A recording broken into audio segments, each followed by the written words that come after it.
Hello, N-Star trainees. Hello. This is our opening video. And this video is a bonus feature from a very coldish film that deals with wealth inequality in the U.S. The section we're going to watch is called Independence Thought. It's an interview with the writer-director John Carpenter. If you have a chance, I recommend trying to get this movie. There hasn't been a whole lot of movies that have been made in Hollywood. This particular movie was rather unique because it only lasted 2 weeks at the movie theater.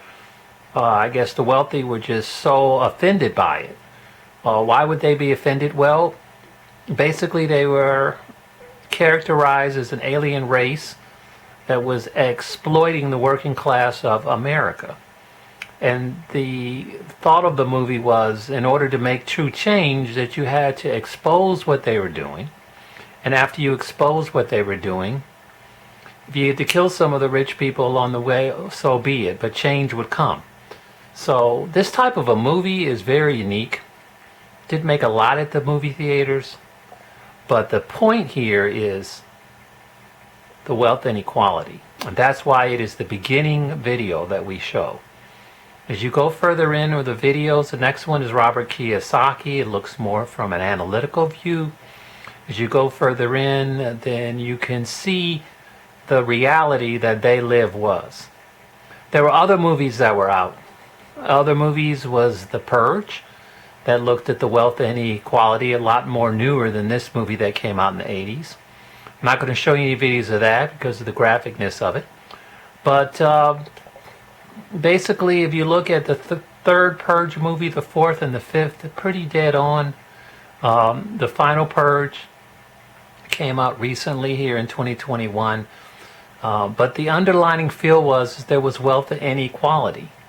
And, you know, it's always going to be there. It's never going to change. Anyway, we're going to listen to what John Carpenter has to say. I may stop it along the way just to show a point or two. And then I might speed it up as well, just so that you could see, the major points of this particular bonus feature. So let's get started. And I'll turn the lights off in just a second.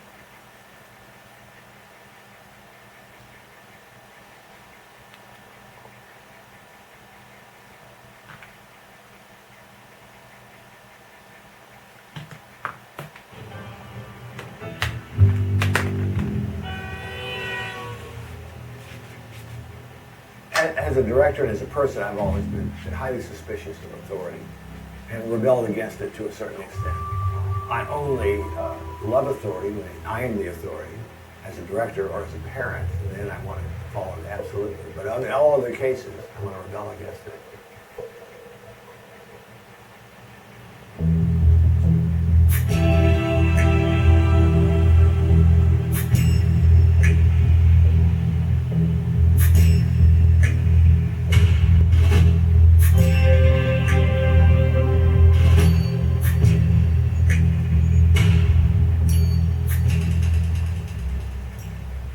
I love science fiction.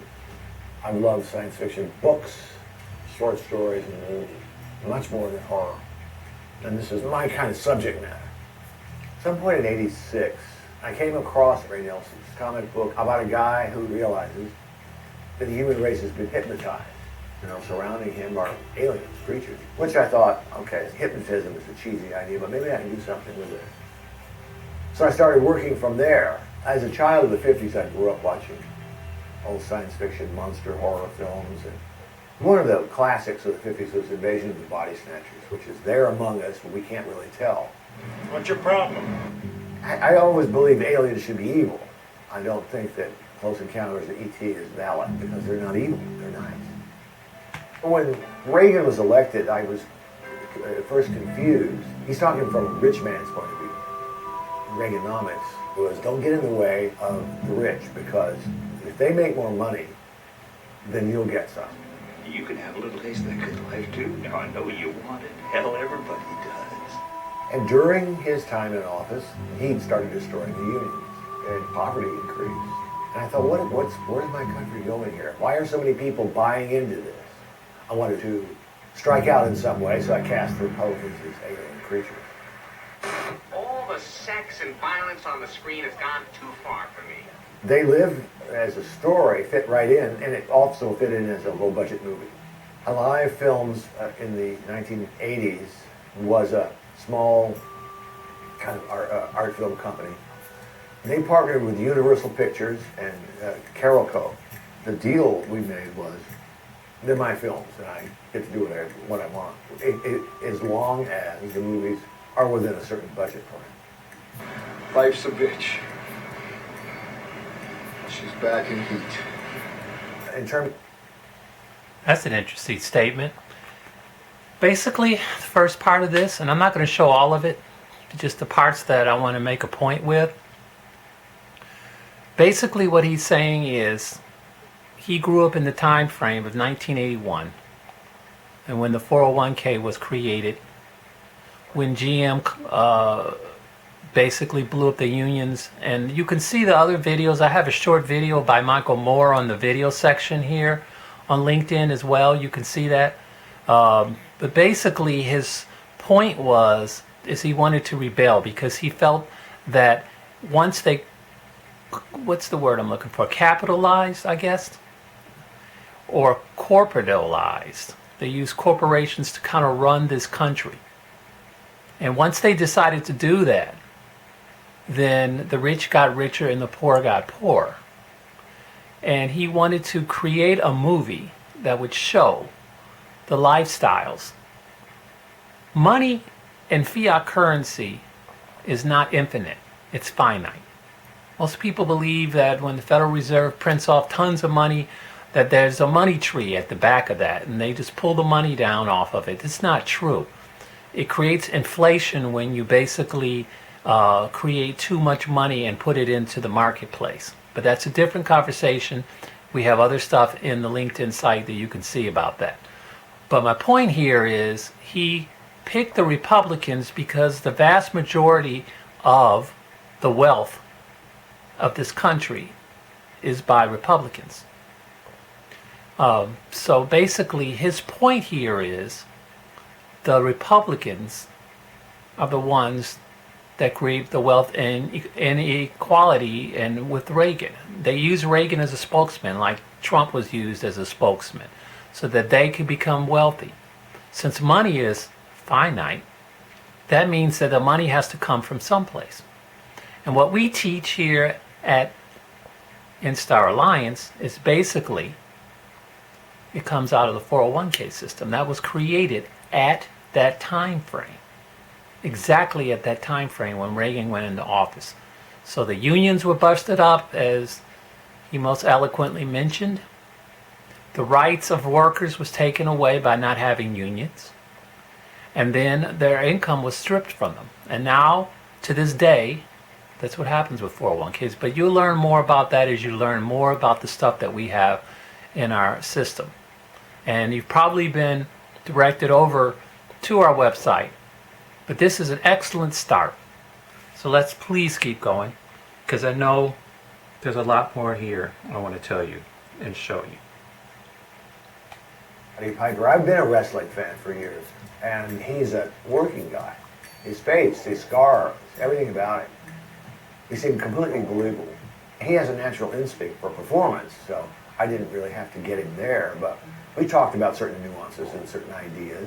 Very early on, before I was finishing up the script, Roddy said, look, you know, for these interviews that I do when I wrestle somebody, I have a lot of things that I make up and I say, so here's a bunch of them. And he'd written and scrawled them down, and there it was. I have come here to chew bubblegum and kick ass. And I'm all out of bubblegum. I thought, well, that's a great one. So I put it in there. So I was just a typist. That was his line, completely his line. Take a look. If you want me to look through your sunglasses, I'll look through your sunglasses. If I don't see what you see, I'm gonna see it anyway. So what does that mean? What that basically means is these sunglasses could help them find and see aliens. Now, the reason why he liked the Invasion of the Body Snatchers is because with the Invasion of the Body Snatchers, you couldn't tell the difference between one person who was human and one person was alien. So what he's trying to say to you here is, people are so consumed with wealth that they're almost less human and more alien. That's his point. So let's speed this up a little bit here and move right along. I'm going to try to speed it up for you here. I've always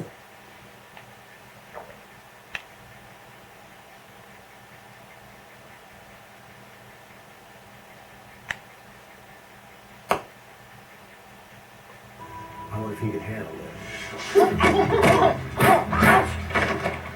The fight scene came about in the writing stage, but it was after Roddy was cast as the lead. And Roddy's a wrestler, so fights every night. So I thought, we need a fight scene in this damn thing. What I did in the script was, I just wrote, the fight continued. So this fight, and I'm ad-libbing a little bit here, this fight is between the mindset of the American citizen that's been created for people to believe in whatever that they see on media or whatever. You got to knock it out of them. You got to make them, hey, snap out of it. It's basically, if you look back for a second, you can see it says watch TV, it says obey, sleep, consume, and you see these huge dishes sitting on top of these things. Now, the thought in the movie is that they were invisible and that people didn't notice it. And those are subliminal messages that is given to us through the media. So basically, we're told things over and over again so our brains believe it. And, the big lie with Trump is a prime example. Obviously, he didn't win the election, but he continued to say that. And by pumping it away, boom, there you go. But anyway, my point here is not only was that a lie, but the other lie was with the 401ks, that they were a great way of saving money. It was just another thing back from the 80s. So basically, my point here is people need to wake up because they're asleep. And that's why it says sleep over there. You can see sleep on the side. Page. We're going to bump this up a little bit here. Just a little bit.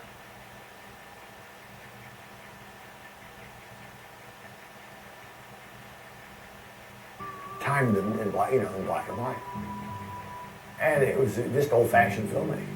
Get one of the oldest tricks in the book. I've got one that can see. The special makeup artist was Frank Carasosa.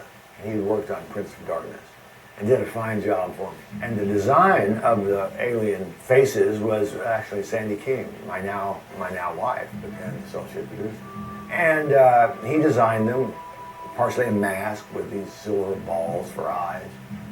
I don't know, I thought it was a neat design. It's kind of a skull face in a way.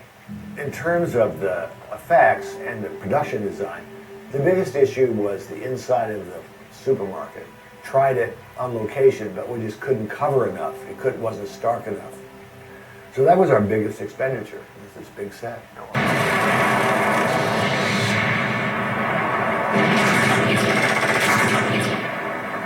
I personally love dark endings, but audiences don't necessarily love them. Audiences hate sad endings or dark endings, and they hate uncertainty more. So I wanted to make sure that heroes triumph, but like the Alamo, they could be killed, or they could be hurt, or they could be wiped out. I worry about everything, but what trumped my worry was the fact this is right. This feels right. I want to do this. I think They Live was great for its time. I'm really proud of the film. I'm really proud of what it said, but it has to stand as a story also, not just as a polemic, a political diatribe or rage. But it has to stand as a story. And there are certain parts of it I'm enormously proud of, visually and thematically. They are dismantling the sleeping middle class. More and more people are becoming poor. We are their cattle. We are being bred for slavery. And I must point out, I believe that the 80s have never ended. They're still with us today. We've never repudiated this Reaganomics idea. Everything's trickled down. And they're still here. They're making more money than ever, and they're still among us.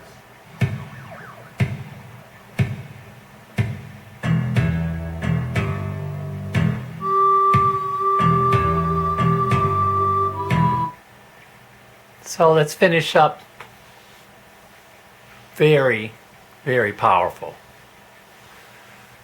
parts of that, especially with the money. This is your God. People worship money. People feel that in their lives, the most money that they make makes them a better person. Maybe they give some back to society, and the idea of trickle-down economics was that with Reagan. I don't think it's really happening that much, though. Again, that's my opinion. And has it ended? This video's in 2021. That movie was made back in the late 80s. Has it ended? Has society repudiated it? Of course they haven't. Will they ever repudiate it? They're asleep. They can't repudiate it if they don't know it. So what we're trying to do is we're trying to wake people up. Say, hello. This is the world that you live in. The United States of criminality. This is the world that you are part of. You're being used. So I hope that you learn something from this. Because this is serious, serious stuff here. People watch media and then this is what they believe. They have to use their minds again. And I don't think people have in over 40 years. But they need to use their minds again and say, you know what, I need to be stewards of my own money. I need to take a serious look at my life. I need to make sure that I'm not being used as cattle or slavery, as they said, so that I don't become part of the poor. It's one little small thing can knock them out, living from paycheck to paycheck. Again, the money is finite. It's not infinite.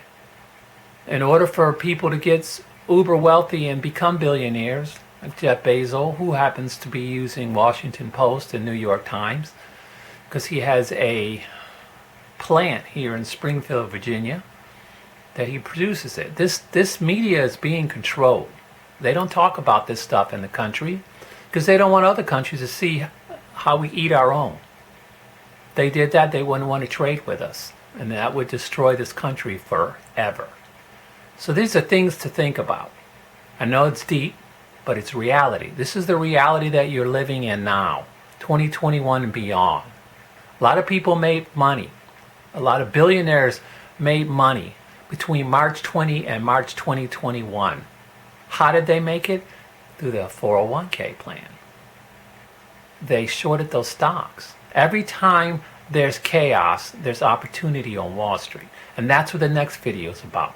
So buckle up, check out Robert Kiyosaki's video, and then after that you can get a taste of some of the other things that are being done through the Biden administration to try to combat this, because it hasn't been dealt with in over 40 years and it needs to be.